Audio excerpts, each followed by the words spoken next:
Hello દોસ્તો, સ્વાગત છે આપ સર્વનું। આજે આપણે ધોરણ 8ના અંદર સામાજિક વિજ્ઞાનનું પેપર જોઈશું, જે તમારે લેવાનું છે કાલે। સ્ટાર્ટ કરીએ વિડીયો વિદાઉટ વેસ્ટિંગ ટાઈમ। અહીંયા થોડા વિકલ્પો આપેલા છે, એટલે કે મેં વિકલ્પો નથી લખ્યા, ડાયરેક્ટ જવાબ લખ્યા છે। ઓકે, તો તમારે વિકલ્પો પૂછાય છે, તો એની અંદર મોસ્ટ આઈએમપી છે, તો જોઈ લેજો। પાશ્ચાત્ય શિક્ષણ આપતી સંસ્થાઓની સ્થાપના એમણે કરી હતી? એલેક્ઝાન્ડર ડફે કરી હતી। કોણે કરી હતી? એલેક્ઝાન્ડર ડફ। ગાંધીજીની શિક્ષણ યોજના નીચે પૈકી કયા નામે જાણીતી છે? તો રાષ્ટ્રીય શિક્ષણ યોજના। આગળ જોઈએ, રામ કૃષ્ણ મિશન નામની સંસ્થાની સ્થાપના કોણે કરી? મેં નહીં, સ્વામી વિવેકાનંદે। અંગ્રેજોના આગમન સમયે ભારતની અંદર શિક્ષણ આપતી સંસ્થાઓ કયા નામે ઓળખાતી હતી? પંડ્યાની શાળાઓ। આ પંડ્યાની શાળાઓ એટલે એનો અર્થ મને ખબર નથી, ચલો મને કહો તો। ધૂળિયાની શાળાઓ, ગામઠી શાળાઓ। આપેલ તમામ વિદ્યાર્થી મિત્રો જવાબ આવશે। ગુજરાત વિદ્યાપીઠ અમદાવાદ ઉચ્ચ શિક્ષણ સંસ્થા કોની પ્રેરણાથી સ્થપાઈ હતી? તો ગાંધીજીની પ્રેરણાથી સ્થાપવામાં આવી હતી।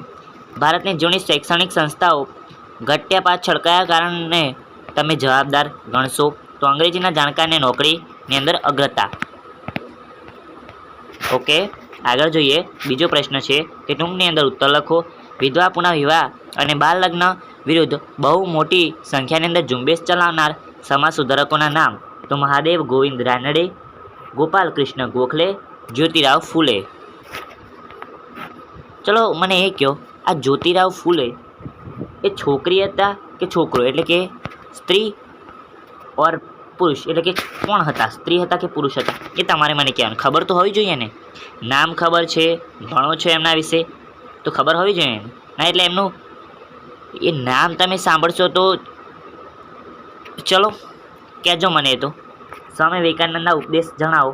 તો આ પ્રમાણેના ઉપદેશો છે કે સમાજ સેવા અને સમાજ સુધારણાની અંદર ઉપદેશ દ્વારા તે સમયની અંદર પ્રચલિત સામાજિક દૂષણો અને ધાર્મિક ક્રિયાકાંડોની સખત વિરુદ્ધ કર્યો। તેમના મતે જે ધર્મ કે ઈશ્વર વિધવાના આંસુ લૂછી શકે કે નિરાધાર બાળકોના મોંના અંદર રોટીનો ટુકડો મૂકી શકે નહીં, તે ધર્મ કે ઈશ્વરને હું માનતો જ નથી। તેઓ કહેતા કે પહેલાં અન્ન પછી ધર્મ। તેઓ મનુષ્યની અંદર માત્ર ઈશ્વરના દર્શન કરતા, તેથી તેઓ કહેતા માનવ સેવા એ જ પ્રભુ સેવા।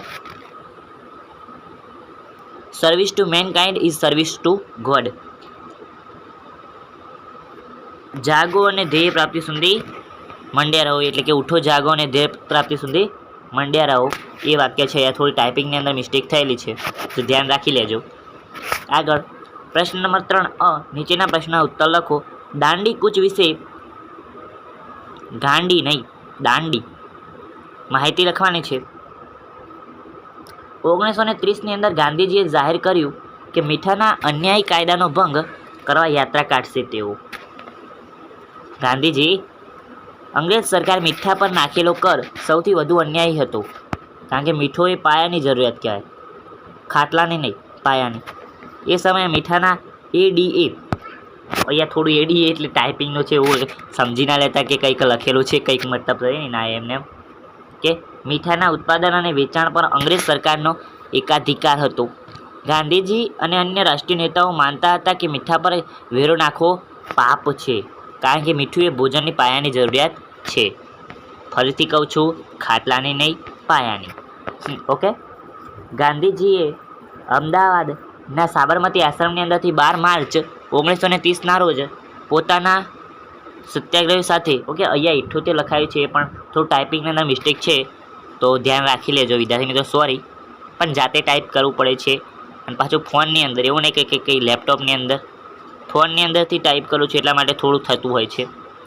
તો એ આ વખત બનતા કરી પ્રયાસો કરીશ કે ઓછી મિસ્ટેક થાય। નવસારી જિલ્લાના દાંડી બંદરના દરિયા કિનારે સૌથી 370 કિલોમીટરની પદયાત્રા યોજીને તેમની ઐતિહાસિક યાત્રા દાંડી કૂચ નામે પ્રસિદ્ધ છે। અને દાંડી કૂચના માર્ગની અંદર આવતા અસલાલી, બારેજા, નડિયાદ, આણંદ, રાસદ, જંબુસર, સુરત, નવસારી વગેરે ગામોની અંદર શહેરોના સભાઓ ભરી ગાંધીજી અને તેમના સાથીઓ 5 એપ્રિલ 1930ના રોજ દાંડી પહોંચ્યા, અને 6 એપ્રિલ 1930ના રોજ સવારે ગાંધીજીએ દાંડીના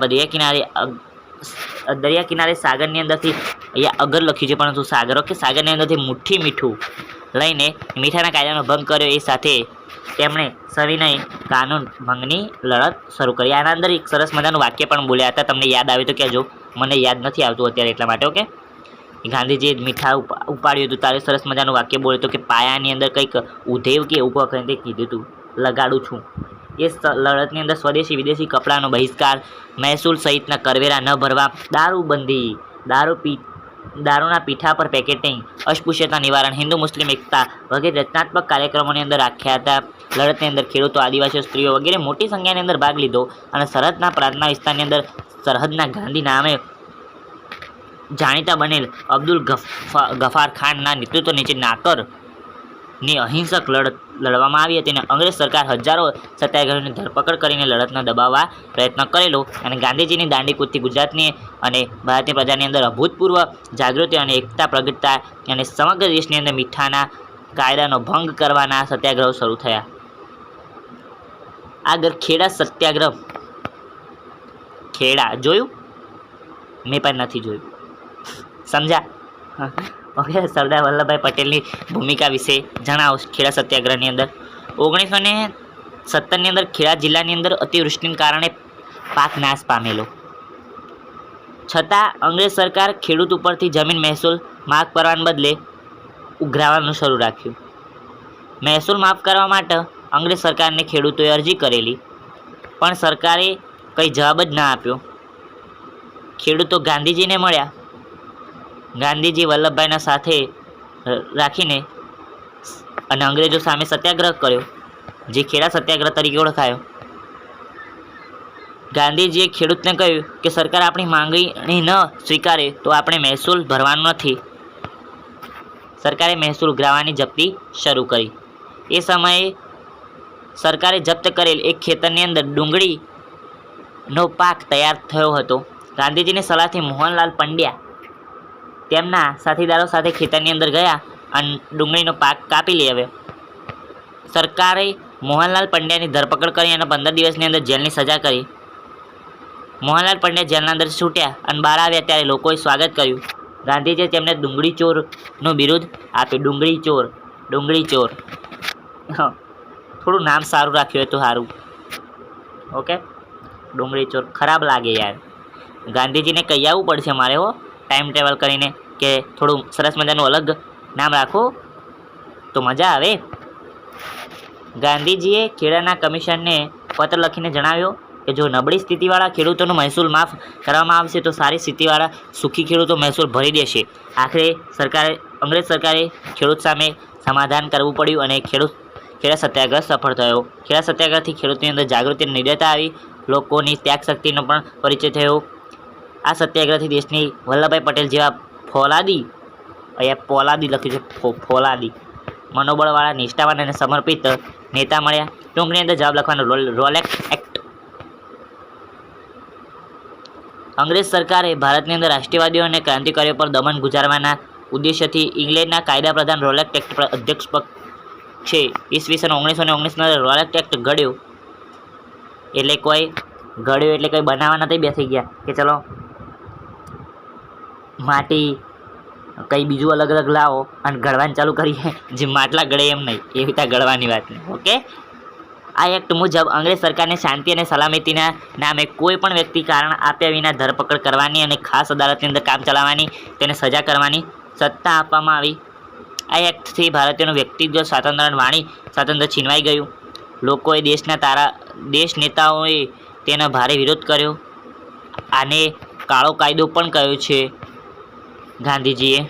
એના વિશે છે દિલ્હીની અંદર ગાંધીજીની ધરપકડ કરવામાં આવી હતી. કે લોહીનો યતો સંબંધ કેટલે ગયા. ભારતીય ક્રાંતિકારીઓના નામ તો નામ લખેલા છે ઘણા બધા.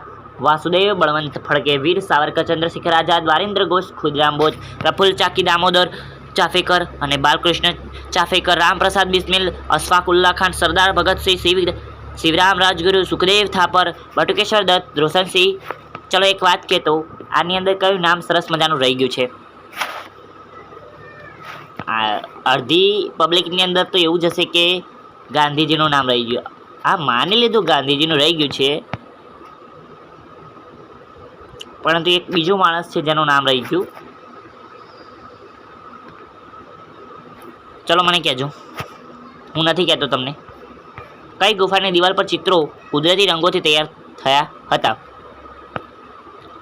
કઈ ગુફાની અંદર? પથ્થરની. ભીમબેટકાની ગુફાની અંદર દિવાલો પર ચિત્રો કુદરતી રંગોથી તૈયાર થયેલા. મુગલ રાજવી જહાંગીરે શાની સ્થાપના કરી? તો ચિત્રશાળાની સ્થાપના કરેલી. જાતક કથાઓ અને બોધિસત્વના ચિત્રો કઈ ચિત્રશૈલીની અંદર જોવા મળે છે?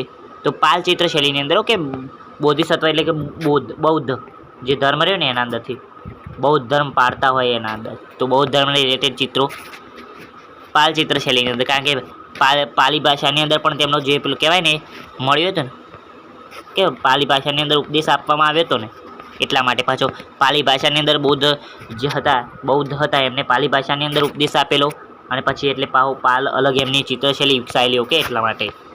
રાજપૂત શૈલીની અંદર કેવા ચિત્રો કેન્દ્રના અંદર રહ્યા હતા? તો રાજપૂત રાજાઓનું જીવન, રીત રિવાજો, પહેરવેશ, ઉત્સવો વગેરે. મદ્રાસ સ્કૂલ ઓફ આર્ટ્સની સ્થાપના કોણે કરી? તો દેવી પ્રસાદ રોય ચૌધરીએ. DR ચૌધરી. આધુનિક ભારતીય ચિત્રકલાના ભીષ્મ પિતામાં કોણે કહેવાય છે? રવિન્દ્રનાથ ટાગોરને. ટાગોર. હિમાલયના પહાડી પ્રદેશની અંદર કઈ ભારતીય ચિત્રશૈલા વિકસેલી? કાંગડા. હા, કાંગડા. ચલો કાંગડા શૈલી. હા, જુઓ છો કેટલા 3-4 વર્ષ થઈ ગયા ભણે, પરંતુ હજુ યાદ આવે છે. તૈયાર આવી રીતે કરો કે 2-3 વર્ષે પણ તમે ખાલી કંઈક પૂછશે તરત યાદ આવી જાય. કલાગુરુ શ્રી રવિશંકર રાવળે કયા નામે માસિકનો પ્રારંભ કર્યો? કુમાર. કે જે કુમાર અત્યારે છે, અત્યારે કુમાર નામનું માસિક પણ ચાલુ છે ને, કુમારને બીજું કંઈક કુમાર પ્રકાશન પણ છે ને. કોણે કરેલું? કલાગુરુ રવિશંકર રાવળે. ઓકે. 15 ઓગસ્ટ 1947ના રોજ દેશ સ્વતંત્ર થયો. દેશની અંદર માટે આનંદની સાથે કયા પડકારો હતા? તો વિદ્યાર્થી મિત્રો, અહીંયા ખાસા બધા લખેલા છે. વિડીયો લાંબો થઈ જતો મને લાગે છે, એટલા માટે હું થોડું બોલવાનું ઓછું કરીશ અને તમને બતાવવાનું વધારે કરીશ. ઓકે, દેખાતું હશે, નહીં દેખાતું હોય ચશ્મા લગાવી દો સરસ મજાના, ના હોય તો ઉધાર લઈને લગાવો, પણ લગાવો ખરા. ઓકે, 2 ગજ કી દૂરી હે જરૂરી. ઓકે, તો સરસ મજાનો વિદ્યાર્થી મિત્રો અહીંયા પેપર છે વિથ સોલ્યુશન સાથેનું. ઓકે, PDF ફ્રીની અંદર મેળવી શકો છો. IMP પ્રશ્નપત્ર છે આખું, કરી લેજો. મોસ્ટ IMP પ્રશ્નો સોલ્યુશન કંઈ આપેલું છે અંદર, અને પ્રશ્નો પણ આપેલા છે. પ્રશ્નો તમારી રીતે, જવાબો તમારી રીતે તૈયાર કરી દેજો, પરંતુ પ્રશ્નો અહીંયાથી જોઈ લેજો. IMP પ્રશ્નો છે. ઓકે, તો ફરી મળીશું આવતા વિડીયોની અંદર. ચેનલ સબસ્ક્રાઈબ ના કરે તો સબસ્ક્રાઈબ કરી દેજો ને મારા વાલા. આવજો.